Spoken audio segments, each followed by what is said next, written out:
Don't forget to like the video, share your thoughts in the comments, and subscribe to stay updated with our latest stories. I never expected that night to change the way I saw everything. My career, my choices, and especially the man I had worked beside for over a decade. But some moments sneak up on you when you least expect them, unfolding like a perfectly timed symphony, each note striking something deep within you. It started as an ordinary evening. The company's annual gala had just ended, and the city lights shimmered through the wide glass windows of the rooftop venue. The laughter of colleagues still echoed in my ears as I stepped outside, inhaling the cool night air, grateful to be away from the noise. My heels pinched slightly, reminders of the long hours spent standing and smiling. Leaving already. I turned to see him, James Carter, my boss for the past 12 years. Silver at the temples, sharply dressed, and always carrying himself with the confidence of a man who had built something from the ground up. At 61, he was as composed and controlled as ever, though something in his expression that night felt different. "Just getting some air," I replied, offering a small smile. That was quite a party. He stepped beside me, hands tucked into his pockets, his usual air of authority softened by the glow of the streetlights. It was. But I'll be honest, these events aren't really my thing. I chuckled. Funny. You host them every year. That's just business, he said, tilting his head slightly toward me. You, on the other hand, actually seemed to enjoy yourself. I shrugged. I suppose I've learned to play the part. He let out a low laugh, and for a moment, we stood in comfortable silence. The city hummed around us, but in that small pocket of time, it was just the two of us, side by side, away from the structured formalities of the office. Then came the words I hadn't expected. "I'm not ready to go home yet," he admitted.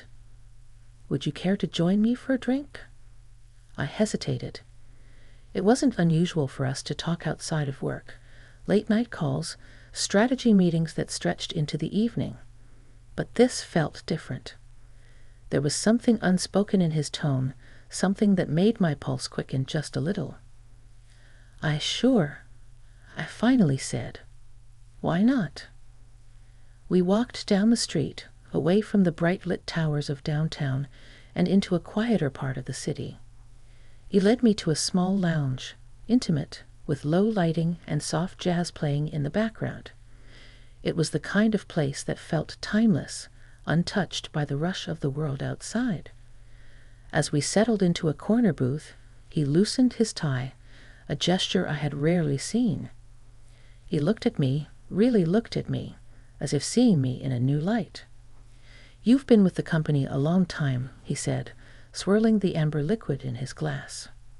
12 years, I nodded. "Have you ever wondered what life might have looked like if you'd chosen a different path?" His question caught me off guard. "Are you asking if I regret my choices?" He shook his head. "Not regret, just curiosity. Do you ever wonder about the roads not taken?" I exhaled slowly. I think we all do at some point. But I've always believed that every decision, every turn we take, leads us exactly where we're meant to be. He smiled at that. That's a wise way of looking at things. We talked, really talked, for the first time in years. Not about work, not about deadlines or quarterly reports, but about life. He told me about his early years, the struggles of building the company, the sacrifices that came with it. I shared pieces of myself, too, the dreams I once had, the moments that shaped me. Time blurred. One drink turned into 2, then 3. And somewhere between reminiscing and laughter, the air between us shifted. He reached across the table, fingers grazing the back of my hand, hesitant, searching. I didn't pull away. There was a moment, a suspended breath where everything hung in the balance.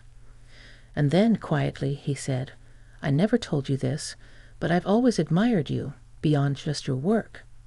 You have this presence, this way of making the world feel grounded, even when everything else is chaos." My heart beat a little faster. I was no stranger to compliments, but this felt different. It wasn't flattery. It was something deeper, something real. "You've always been the one constant," he continued. "And maybe it took me too long to realize just how much that means." I swallowed, unsure how to respond. He wasn't just my boss. He was a man I had respected for years, a man whose opinion I had valued more than I cared to admit. And yet, sitting there, in the warmth of that dimly lit lounge, I wasn't thinking about work or professionalism. I was thinking about the way he looked at me, as if seeing a woman he hadn't allowed himself to truly see before. "I should probably head home," I finally said, though my voice lacked conviction. He studied me for a long moment, then nodded. "Let me walk you." The streets were quieter now, the city settling into its late-night rhythm. As we reached my building, we lingered at the entrance. "Thank you for tonight," he said, "for listening." I smiled. "I could say the same to you." A pause, a hesitation. And then, before I could second-guess myself, I leaned in, just slightly, just enough. It was the kind of moment where the world narrows down to two people, where the past and the future fade, leaving only the now. But before anything else could happen, I pulled back, my breath unsteady. "Good night, James," I whispered, stepping inside before I could lose myself completely. As the door closed behind me, I pressed my back against it, heart pounding. Because something had shifted between us. And deep down, I knew this was only the beginning. The next morning, I woke up earlier than usual, my mind still tangled in the events of the previous night.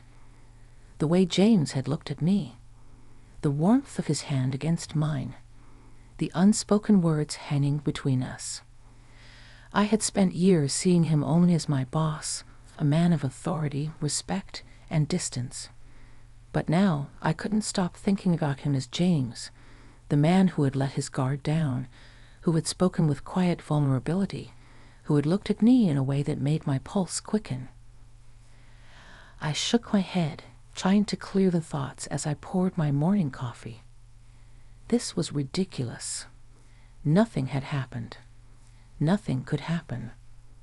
But as I walked into the office, I felt a strange, lingering tension, as if the air itself had changed. I caught sight of him through the glass of his office. He was on a call, but for the briefest moment, his eyes flicked up and met mine. A pause. A hesitation. Then he gave me the smallest of smiles, one only I would notice. I felt it like a quiet storm beneath my skin. The day passed in a blur of meetings and emails, but my mind kept drifting. It didn't help that James seemed more present than usual, stopping by my desk more than necessary, holding my gaze just a second too long. By late afternoon, I was restless. I needed fresh air, something to clear my thoughts.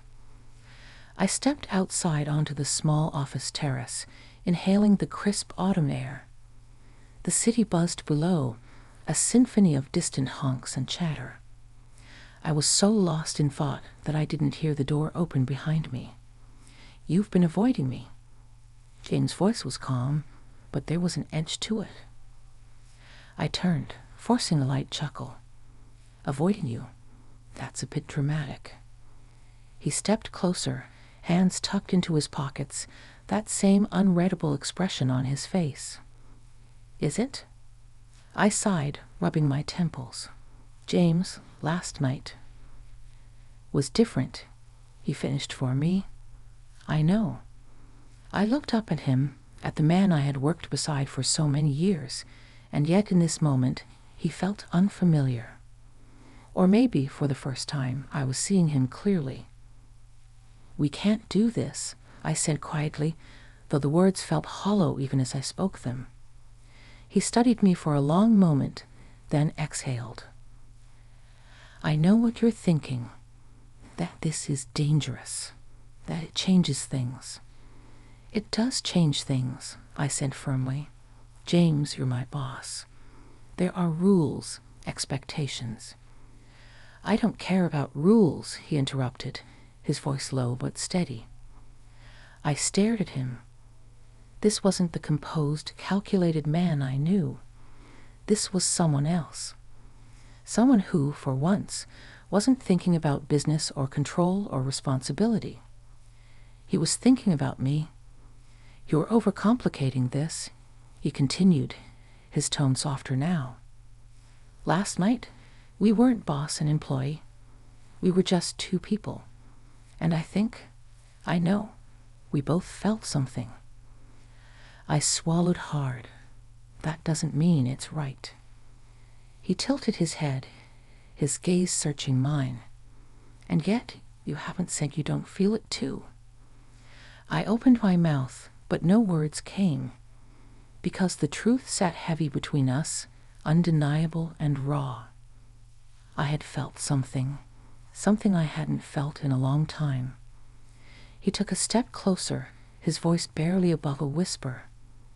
Tell me I'm wrong, and I'll drop it. I'll forget last night ever happened. I wanted to. I wanted to say the words, to pull away, to pretend that everything could go back to the way it was. But I didn't, because I wasn't sure I wanted to. The air between us crackled, an invisible thread pulling us closer.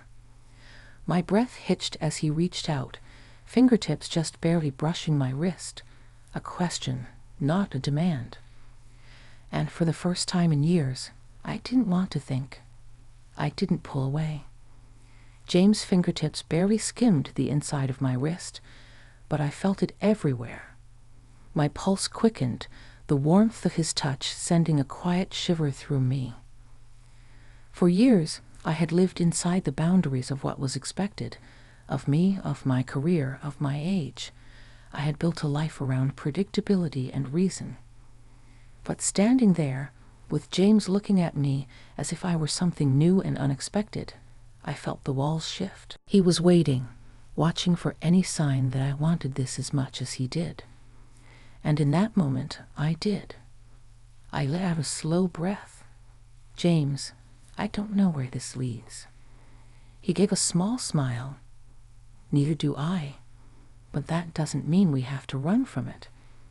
A breeze rustled through the terrace, and I shivered. He noticed immediately, slipping off his suit jacket and draping it over my shoulders.